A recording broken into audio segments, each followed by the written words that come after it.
top 10 topics that young people wish to discuss in the church or wish to have conversations about at all.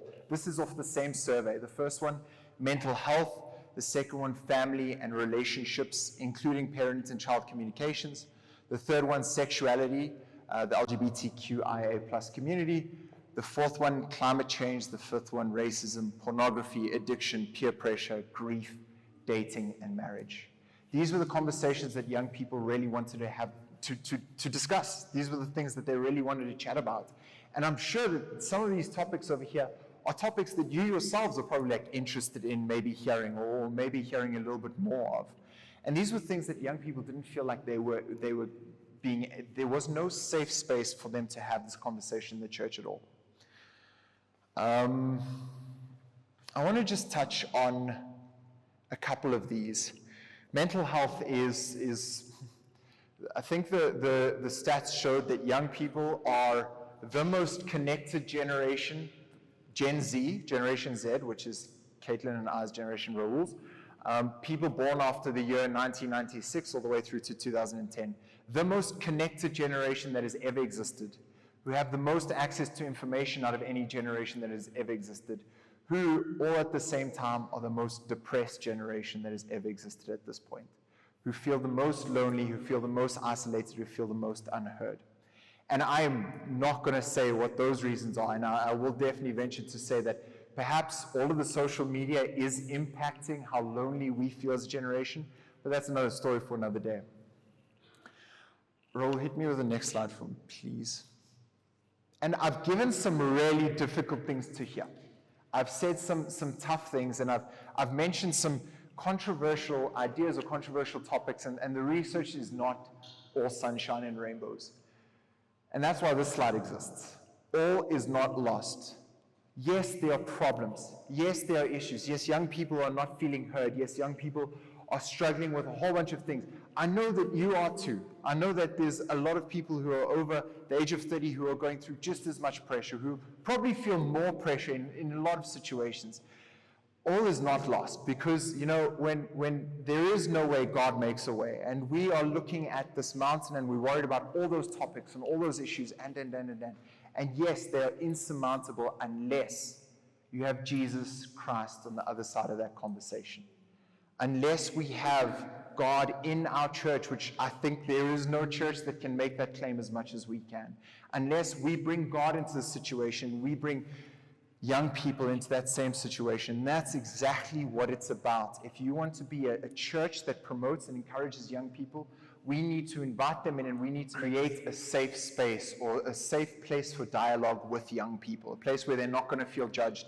As I just mentioned, we deal with people who are constantly judging us. We deal with people who are constantly, I know I need to dress in a certain way to meet the perceptions or the standards that other people set upon me. I know that I need to say a specific thing because that's what the people around me would say. And you are in a situation where you know that that's not the truth, and we can't carry on running around trying to pretend like we're different people for the people in front of us. But young people just sometimes don't have the life experience to say that that's where they're at, unfortunately. And so creating a safe space where they can be heard is crucial to having them come back and to continue this conversation. I promise you, if you can just do this, you will, for all intents and purposes, be the most different place that they have in their life, the safest place that they have in their life, because outside of those church doors, there's not a lot of places like that. There's not a lot of places where I can be authentically me, and that's my own personal experience as well. The second one would be robust PPC support. An emphasis from the authorities within your church and you, Father. Sorry, I'm not just talking about PPC.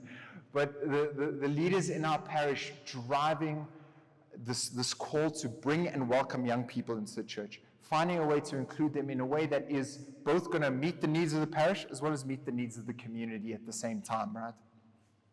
Improve adult formation. This one is a challenge. I think that after Vatican II, our church really went through a bit of a wobble.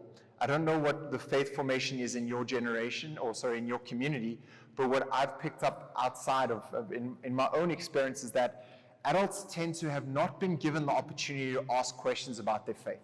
It was very much like you're going to believe this because we said that you're going to believe this. And young people, we're very difficult, so we're going to ask for more of an answer to that question. And if we don't get an answer that satisfies us, we don't follow up. We're not interested in that conversation anymore, which is naive and which is short-sighted and which is a problem, let me tell you, and I agree. But that's the thing about the church. We have those answers. We have the solution. That's one of the greatest things about the Catholic Church. The church has got answers to questions that I am not smart enough to even ask. I just genuinely don't know how to formulate the question. The church has answered those questions hundreds of years ago.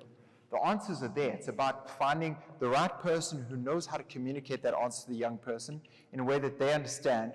And you will, I promise you, if you can point Generation Z in one direction, there is no more powerful force for good in my mind with the Lord than a bunch of young people who are running headfirst towards God. And I've seen that, and I've witnessed the experience, and I've been there. It is a very special thing to behold, and it's a very special place to be. So, sorry, just to tie that back, improve adult faith formation. Why? Because when young people come up and ask the difficult question, then you have the answer. And that, in turn, gives them the opportunity to ask more difficult questions, which continues this conversation. And ultimately, we run out of questions. We come to the conclusion like, oh, okay, that's a good answer to the question. I don't actually know how else to phrase that. Or I don't have another way to ask a question. And it's when we're done doubting and questioning, and we kind of come to the reality that, oh, this is not fake. This seems like somewhere where I want to be. This seems like a place that hears me or that at least understands me. The fourth one, celebrate young people. To the best of your ability, place them in positions where they can be appreciated even for the smallest things. And this ties very closely into the next two, create a mentorship program and provide leadership and service opportunities. Those two can be difficult, but the reason I say that is because those three together, celebrating young people, creating a mentorship program, providing leadership opportunities for them, is the reason I am here today.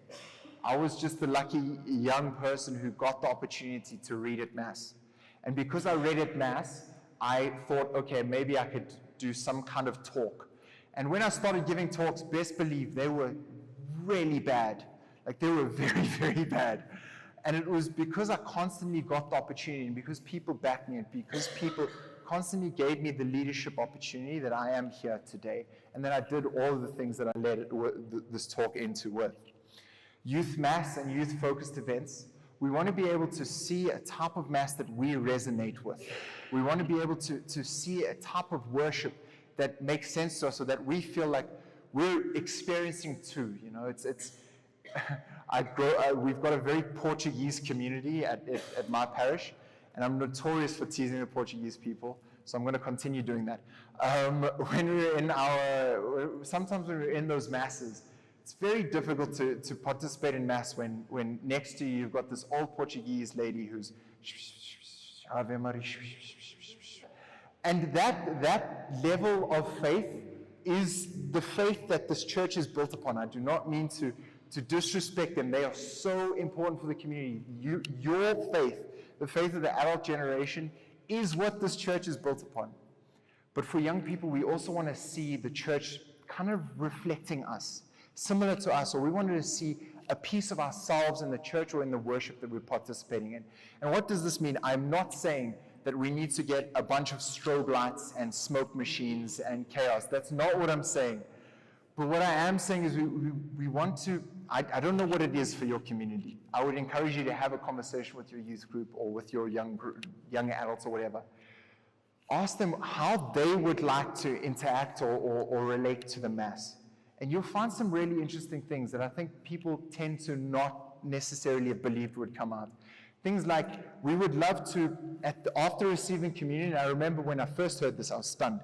After receiving communion, can we maybe just sit for like 2-3 minutes just to appreciate that we received Jesus? This came from a 15-year-old. And I remember looking at them and being like, I'm insecure. Like they just knew that was Jesus, and I struggled with that, right? Like you will find some really empowering and impactful ways to reflect the faith when you give young people the opportunity to share that. And then also, I must acknowledge, respectfully, you're going to hear some really dumb ideas. Feel free to ignore those. But the ones where you can see that there's this pursuit of Jesus, and there's this understanding that we are trying to see ourselves in the Mass, and if it doesn't go against what you as a community believe or profess, then I don't see the problem with that, giving young people the opportunity to see themselves in this church, or in this Mass, or in this type of worship. Third last one, ask them what they want. I mentioned that now. I don't know what your community or your context needs or wants. I can't tell you what the young people in this church want. Ask them. I can promise you there's at least 2 or 3 very outspoken young people who will represent their friends who are shy. They will tell you exactly what it is that they want, and this can be a conversation. This is not a situation where a young person says, this is what we want, and give it to us. That's not fair for the community. It's not even fair for the young person. This is a conversation. This is the way to get the conversation going, and this is the way to start finding out what it is that they want and seeing what we can accommodate and how we can build that up within your church community. The second last one, engage with the Archdiocesan Youth Department. The Archdiocesan Youth Department is led by a personal friend of mine, a man named Dylan Nika. He comes from Gelukstad. He is brilliant. He has a fantastic team around him. I think he's probably one of the best young missionaries in the world, in my opinion. I'm very biased in that sense, but he knows what young people want, and he runs headfirst towards trying to give young people this opportunity to interact with God and to have an encounter with God.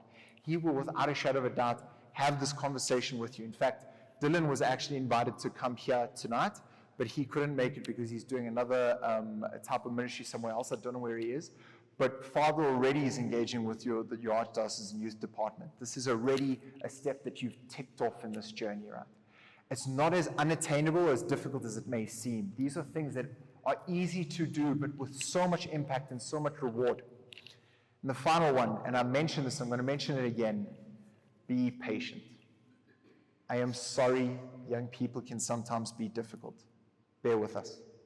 And we can be insolent and rude and stubborn and we can be really challenging, and we will argue for the sake of arguing, and we will be unpleasant. But that's because we're trying to find our place in this world. We're trying to find our place in this church. We're trying to find a way to communicate that this is what we want, and this is how we want to worship God. And importantly, the young people, more often than not, are not trying to change the church or change the way to worship God or change the Catholic faith. It's nothing like that. It's more just this is how I want to praise God. This is how I want to worship Jesus. And it's not going to be that much of a difference from what you're used to. And I dare say that it could be something very exciting and innovative for your community. Remember those old Portuguese ladies that I just mentioned? When we have our youth nights, we call them an exalt. Basically, it's praise and worship, adoration, confession, a talk for 3-4 hours on a Friday night. We do it about once or twice a year. It's the old Portuguese ladies who are in the front dancing the most and singing the loudest. And like I promise you, you're not going to find difference in the way that we want to praise and worship as a community when it comes to young people and old. Just different songs to sing or different ways of worshiping the same God in the same way and with the same desire.